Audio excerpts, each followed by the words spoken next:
My boyfriend's childhood friend turned out to be a physically abusive and manipulative monster, but even after we both found out, he kept hanging out with him because he was going through stuff, and now I'm thinking of going through my stuff and hanging him dry. My boyfriend and I have this childhood friend we'll call Alan. They've been close since like middle school. Cool, whatever. Anyway, a month ago, Alan's girlfriend dumped him because he was cheating. Not just texting other girls, but also guys, had Grindr and like 3 other apps, literally scheduling hookups behind her back. Super grimy stuff. When she found out and ended things, rightfully, he apparently lost it. He begged her to take him back, and when she wouldn't, he snapped. From what I heard, he grabbed her by the throat and pinned her down. Then later, he keyed her car and slashed her tires. Yeah. Real unhinged behavior. I didn't know the full story until yesterday one of my girlfriends filled me in.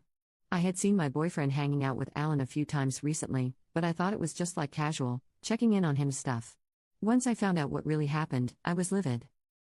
I called my boyfriend and told him straight up, what Alan did is seriously messed up, and I don't get why you're still hanging out with him. He kinda tried to defend it, saying Alan's going through stuff and that he's known him forever, so it's hard to cut him off. He even said he warned Alan that if he ever touches another girl again, he'd beat him up. I told him I just assumed he'd drop anyone who did something that disgusting. Like, that should be a no-brainer, right? He went all quiet, told me good night, and hung up. He didn't text me at all the next day. Not a single hey or good morning. Nothing.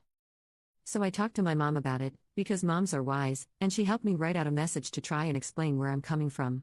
I sent it to him, hoping it would get through. Spoiler, it didn't. He doubled down. Said he didn't want to be the kind of friend who ditches someone when they're down. He literally said, that's the difference between me and you. And that it's the Christian thing to forgive and support people, even when they mess up. Like, okay. Sure, forgiveness is fine. But supporting a guy who choked and stalked his ex? That's your hill to die on? He ended the convo by saying he had a lot to think about, then dipped again. And honestly? I'm not even mad anymore. Just kind of stunned and over it. Commenter. I don't think your boyfriend's views match yours, and I don't think you should stay in a relationship where he makes excuses for his male friend's abusive actions. When I was in my 20s, I was in the car with my ex, who was driving, and his friend in the back. Something happened, and my BF got mad at me and said, I should punch you for that. His mate leaned forward between the front seats in a heartbeat to tell him that if he ever said that again, he was going to get knocked out. That is a real man. Update. So. I gave him space. A few days went by. No calls, no texts, no I've been thinking message like I halfway expected. Just silence. And I don't know what I thought would happen. That he'd come to his senses? Realize this isn't just about being a loyal friend, but about basic decency? Respecting boundaries? Apparently not. I finally reached out again, mostly because I couldn't stand the limbo anymore. I told him, I'm not asking you to be heartless. I'm asking you to draw a line. Abuse isn't a mistake you just wave off. And if you're choosing to stand by someone who did that, it makes me question your values. His response?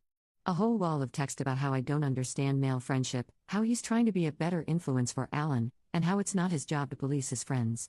He said I'm being too black and white and judgmental. And I just sat there staring at my screen. Like, how did we get here?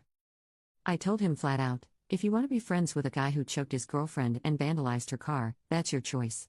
But it's also my choice not to be with someone who's okay with that. We haven't spoken since.